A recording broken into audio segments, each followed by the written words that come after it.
अध्याय 1।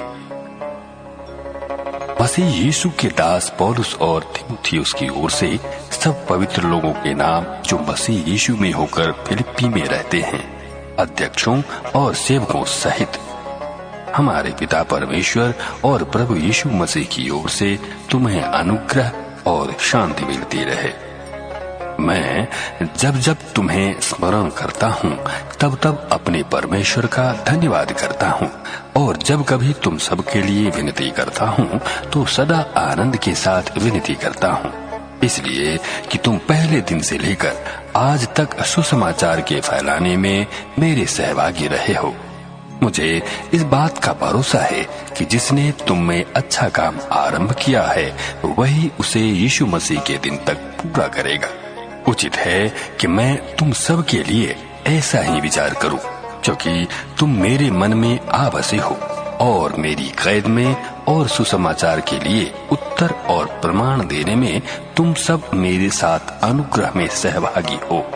इसमें परमेश्वर मेरा गवाह है कि मैं मसीह यीशु की सी प्रीति करके तुम सब की लालसा करता हूँ। मैं यह प्रार्थना करता हूँ कि तुम्हारा प्रेम ज्ञान और सब प्रकार के विवेक सहित और भी बढ़ता जाए, यहाँ तक कि तुम उत्तम से उत्तम बातों को प्रिय जानो और मसीह के दिन तक सच्चे बने रहो और ठोकर न खाओ, और उस धार्मिकता के फल से जो यीशु मसीह के द्वारा होते हैं भरपूर होते जाओ, जिससे परमेश्वर की महिमा और स्तुति होती रहे।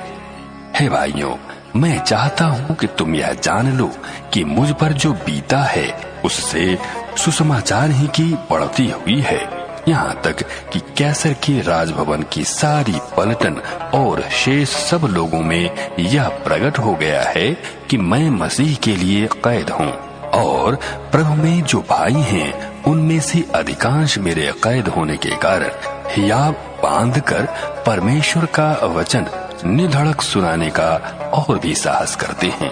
कुछ तो डाह और झगड़े के कारण मसीह का प्रचार करते हैं और कुछ भली इच्छा से। कई एक तो यह जानकर कि मैं सुसमाचार के लिए उत्तर देने को ठहराया गया हूँ प्रेम से प्रचार करते हैं, और कई एक तो सीधाई से नहीं पर विरोध से मसीह की कथा सुनाते हैं, यह सोचकर कि मेरी कैद में मेरे लिए क्लेश उत्पन्न करें। तो क्या हुआ?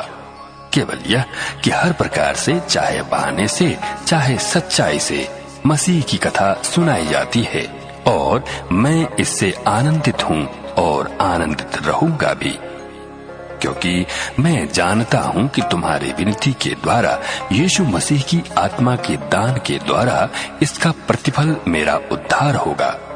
मैं तो यही हार्दिक लालसा और आशा रखता हूँ कि मैं किसी बात में लज्जित न हूँ, पर जैसे मेरे प्रबल साहस के कारण मसीह की बड़ाई मेरी देह के द्वारा सदा होती रही है, वैसे ही अब भी हो, चाहे मैं जीवित रहूं या मर जाऊं, क्योंकि मेरे लिए जीवित रहना मसीह है और मर जाना लाभ है। पर यदि शरीर में जीवित रहना ही मेरे काम के लिए लाभदायक है तो मैं नहीं जानता कि किसको चुनूं, क्योंकि मैं दोनों के बीच अधर में लटका हूँ। जी तो चाहता है कि कूच करके मसीह के पास जा रहूं, क्योंकि यह बहुत ही अच्छा है, परंतु शरीर में रहना तुम्हारे कारण और भी आवश्यक है, इसलिए कि मुझे इसका भरोसा है। अतः मैं जानता हूँ कि मैं जीवित रहूंगा, वरन तुम सबके साथ रहूंगा, जिससे तुम विश्वास में दृढ़ होते जाओ और उसमें आनंदित रहो, और जो घमंड तुम मेरे विषय में करते हो वह मेरे फिर तुम्हारे पास आने से मसीह यीशु में अधिक बढ़ जाए। केवल इतना करो कि तुम्हारा चाल चलन मसीह के सुसमाचार के योग्य हो, कि चाहे मैं आकर तुम्हें देखूं चाहे ना भी आऊं, तुम्हारे विषय में यही सुनूं कि तुम एक ही आत्मा में स्थिर हो और एक चित्त होकर सुसमाचार के विश्वास के लिए परिश्रम करते रहते हो, और किसी बात में विरोधियों से भय नहीं खाते।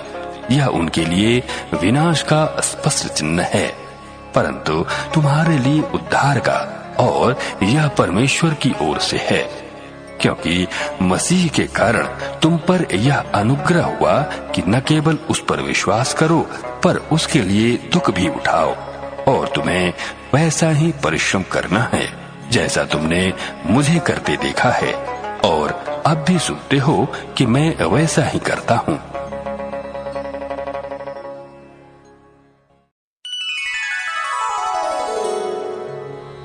अध्याय 2। अतः यदि मसीह में कुछ शांति और प्रेम से ढाढ़स और आत्मा की सहभागिता और कुछ करुणा और दया है, तो मेरा यह आनंद पूरा करो कि एक मन रहो और एक ही प्रेम, एक ही चित्त और एक ही मनसा रखो। विरोध या झूठी बड़ाई के लिए कुछ ना करो, पर दीनता से एक दूसरे को अपने से अच्छा समझो।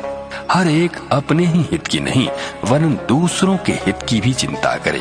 जैसा मसीह यीशु का स्वभाव था, वैसा ही तुम्हारा भी स्वभाव हो, जिसने परमेश्वर के स्वरूप में होकर भी परमेश्वर के तुल्य होने को अपने वश में रखने की वस्तु न समझा, वरन अपने आप को ऐसा शून्य कर दिया और दास का स्वरूप धारण किया और मनुष्य की समानता में हो गया, और मनुष्य के रूप में प्रकट होकर अपने आप दीन किया, और यहाँ तक आज्ञाकारी रहा कि मृत्यु, हाँ क्रूस की मृत्यु भी सह ली।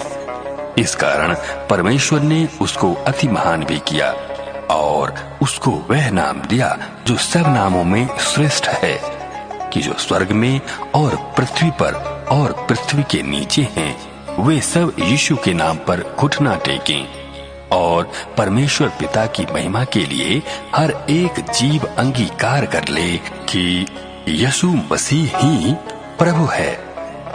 इसलिए हे मेरे प्रियो, जिस प्रकार तुम सदा से आज्ञा मानते आए हो, वैसे ही अब भी न केवल मेरे साथ रहते हुए, पर विशेष करके अब मेरे दूर रहने पर भी डरते और कांपते हुए अपने अपने उद्धार का कार्य पूरा करते जाओ, क्योंकि परमेश्वर ही है जिसने अपनी स्वेच्छा निमित्त तुम्हारे मन में इच्छा और काम दोनों बातों के करने का प्रभाव डाला है। सब काम बिना कुड़कुड़ाए और बिना विवाद के किया करो, ताकि तुम निर्दोष और भोले होकर टेढ़े और हठीले लोगों के बीच परमेश्वर के निष्कलंक संतान बने रहो, जिनके बीच में तुम जीवन का वचन लिए हुए जगत में जलते दीपकों के समान दिखाई देते, कि मसीह के दिन मुझे घमंड करने का कारण हो कि न मेरा दौड़ना और न मेरा परिश्रम करना व्यर्थ हुआ।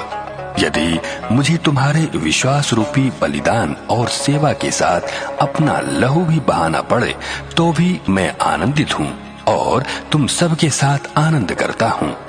वैसे ही तुम भी आनंदित हो और मेरे साथ आनंद करो। मुझे प्रभु यीशु में आशा है कि मैं तीमुथियुस को तुम्हारे पास तुरंत भेजूंगा, ताकि तुम्हारी दशा सुनकर मुझे शांति मिले, क्योंकि मेरे पास ऐसे स्वभाव का कोई नहीं जो शुद्ध मन से तुम्हारी चिंता करे, क्योंकि सब अपने स्वार्थ की खोज में रहते हैं, न कि यीशु मसीह की। पर उसको तो तुमने परखा और जान भी लिया है कि जैसा पुत्र पिता के साथ करता है, वैसा ही उसने सुसमाचार के फैलाने में मेरे साथ परिश्रम किया। इसलिए मुझे आशा है कि जो ही मुझे जान पड़ेगा कि मेरी क्या दशा होगी, त्यों ही मैं उसे तुरंत भेज दूंगा। और मुझे प्रभु में भरोसा है कि मैं आप भी शीघ्र आऊंगा। पर मैंने इप्रुतीतुस को, जो मेरा भाई और सहकर्मी और संगी योद्धा और तुम्हारा दूत और आवश्यक बातों में मेरी सेवा टहल करने वाला है, तुम्हारे पास भेजना आवश्यक समझा, क्योंकि उसका मन तुम सब में लगा हुआ था। इस कारण वह व्याकुल रहता था, क्योंकि तुमने उसकी बीमारी का हाल सुना था। निश्चय ही वह बीमार तो हो गया था, यहाँ तक कि मरने पर था, परंतु परमेश्वर ने उस पर दया की, और केवल उस ही पर नहीं, पर मुझ पर भी, कि मुझे शोक पर शोक न हो। इसलिए मैंने उसे भेजने का और भी यत्न किया कि तुम उससे फिर भेंट करके आनंदित हो जाओ। और मेरा भी शोक घट जाए। इसलिए तुम प्रभु में उससे बहुत आनंद के साथ भेंट करना और ऐसों का आदर किया करना, क्योंकि वह मसीह के काम के लिए अपने प्राणों पर जोखिम उठाकर मृत्यु के निकट आ गया था, ताकि जो घटी तुम्हारी ओर से मेरी सेवा में हुई उसे पूरा करे।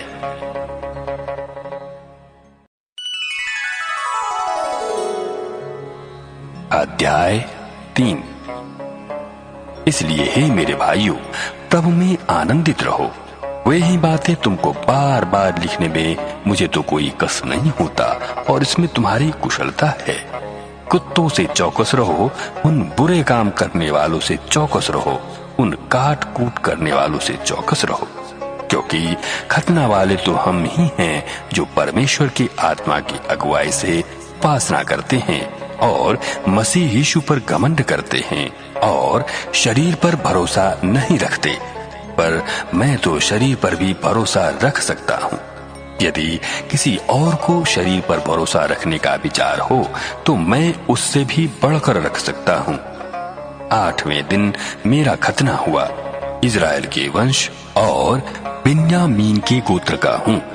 इब्रानियों का इब्रानी हूँ। व्यवस्था के विषय में यदि कहो तो फरीसी हूँ। उत्साह के विषय में यदि कहो तो कलीसिया का सताने वाला, और व्यवस्था की धार्मिकता के विषय में यदि कहो तो निर्दोष था। परंतु जो जो बातें मेरे लाभ की थीं, उन्हीं को मैंने मसीह के कारण हानि समझ लिया है।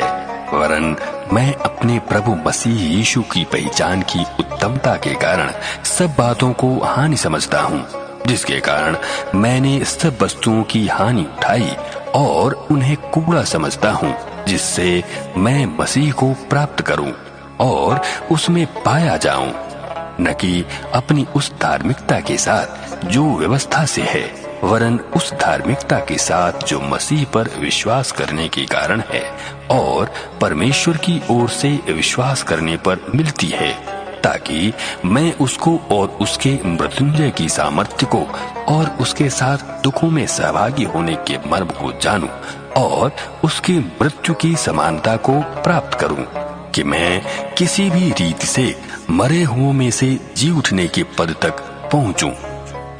यह मतलब नहीं कि मैं पा चुका हूं या सिद्ध हो चुका हूं, पर उस पदार्थ को पकड़ने के लिए दौड़ा चला जाता हूं जिसके लिए मसीह यीशु ने मुझे पकड़ा था। हे भाइयों, मेरी भावना यह नहीं कि मैं पकड़ चुका हूं, परंतु केवल यह एक काम करता हूँ कि जो बातें पीछे रह गई हैं उनको भूलकर आगे की बातों की ओर बढ़ता हुआ निशाने की ओर दौड़ा चला जाता हूँ, ताकि वह इनाम पाऊं जिसके लिए परमेश्वर ने मुझे मसीह यीशु में ऊपर बुलाया है। हम में से जितने शुद्ध हैं यही विचार रखें, और यदि किसी बात में तुम्हारा और ही विचार हो तो परमेश्वर उसे भी तुम पर प्रकट कर देगा। इसलिए जहाँ तक हम पहुँचे हैं उसी के अनुसार चले।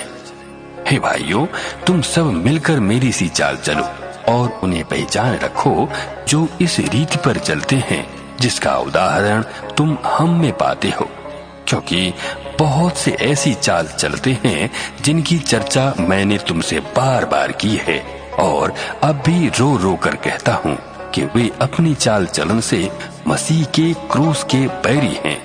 उनका अंत विनाश है, उनका ईश्वर पेट है। वे अपनी लज्जा की बातों पर घमंड करते हैं और पृथ्वी की वस्तुओं पर मन लगाए रहते हैं, पर हमारा स्वदेश स्वर्ग है और हम एक उद्धारकर्ता प्रभु यीशु मसीह के वहां से आने की बाट जोह रहे हैं। वह अपनी शक्ति के उस प्रभाव के अनुसार जिसके द्वारा वह सब वस्तुओं को अपने वश में कर सकता है, हमारी दीनहीन देह का रूप बदलकर अपनी महिमा की देह के अनुकूल बना देगा।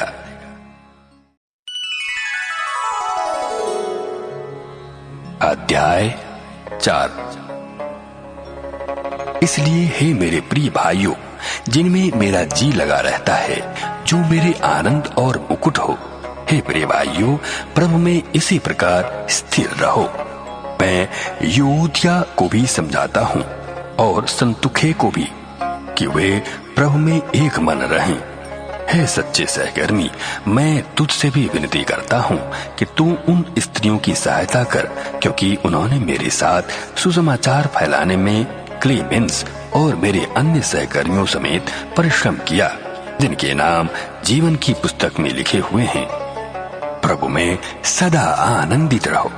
मैं फिर कहता हूँ, आनंदित रहो। तुम्हारी कोमलता सब मनुष्यों पर प्रकट हो। प्रभु निकट है। किसी भी बात की चिंता मत करो, परंतु हर एक बात में तुम्हारे निवेदन, प्रार्थना और विनती के द्वारा धन्यवाद के साथ परमेश्वर के सम्मुख उपस्थित किए जाएं। तब परमेश्वर की शांति, जो सारी समझ से परे है, तुम्हारे हृदय और तुम्हारे विचारों को मसीह यीशु में सुरक्षित रखेगी।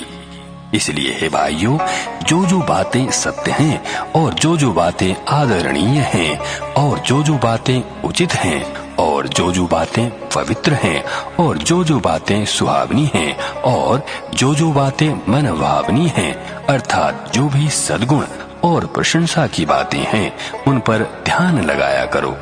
जो बातें तुमने मुझसे सीखी और ग्रहण की और सुनी और मुझ में देखी, उन्हीं का पालन किया करो। तब परमेश्वर, जो शांति का सोता है, तुम्हारे साथ रहेगा। मैं प्रभु में बहुत आनंदित हूँ कि अब इतने दिनों के बाद तुम्हारी चिंता मेरे विषय में फिर जागृत हुई है। निश्चय तुम्हें आरंभ में भी इसका विचार था, पर तुम्हें अवसर न मिला। यह नहीं कि मैं अपनी घटी के कारण यह कहता हूँ, क्योंकि मैंने यह सीखा है कि जिस दशा में हूँ उसी में संतोष करूँ। मैं दीन होना भी जानता हूँ और बढ़ना भी जानता हूँ। हर एक बात और सब दशाओं में मैंने तृप्त होना, भूखा रहना और बढ़ना घटना सीखा है। जो मुझे सामर्थ्य देता है, उसमें मैं सब कुछ कर सकता हूँ। तो भी तुमने भला किया कि मेरे क्लेश में मेरे सहभागी हुए। हे फिलिप्पियों, तुम आप भी जानते हो कि सुसमाचार प्रचार के आरंभ में जब मैं मकिदुनिया से विदा हुआ, तब तुम्हें छोड़ और किसी मंडली ने लेने देने के विषय में मेरी सहायता नहीं की। इसी प्रकार जब मैं थिस्सलुनीके में था, तब भी तुमने मेरी घटी पूरी करने के लिए एक बार क्या, वरन 2 बार कुछ भेजा था। यह नहीं कि मैं दान चाहता हूँ, परंतु मैं ऐसा फल चाहता हूँ जो तुम्हारे लाभ के लिए बढ़ता जाए। मेरे पास सब कुछ है, वरन बहुतायत से भी है। जो वस्तुएं तुमने इफ्रुदेतुस के हाथ से भेजी थीं, उन्हें पाकर मैं तृप्त हो गया हूँ। वह तो सुखदायक सुगंध, ग्रहण करने योग्य बलिदान है, जो परमेश्वर को भाता है। मेरा परमेश्वर भी अपने उस धन के अनुसार, जो महिमा सहित मसीह यीशु में है, तुम्हारी हर एक घटी को पूरी करेगा। हमारे परमेश्वर और पिता की महिमा युगानुयुग होती रहे। आमीन। हर एक पवित्र जन को जो यीशु मसीह में है नमस्कार कहो। जो भाई मेरे साथ हैं, तुम्हें नमस्कार कहते हैं। सब पवित्र लोग, विशेष करके जो कैसर के घराने के हैं, तुमको नमस्कार कहते हैं। हमारे प्रभु यीशु मसीह का अनुग्रह तुम्हारी आत्मा के साथ रहे।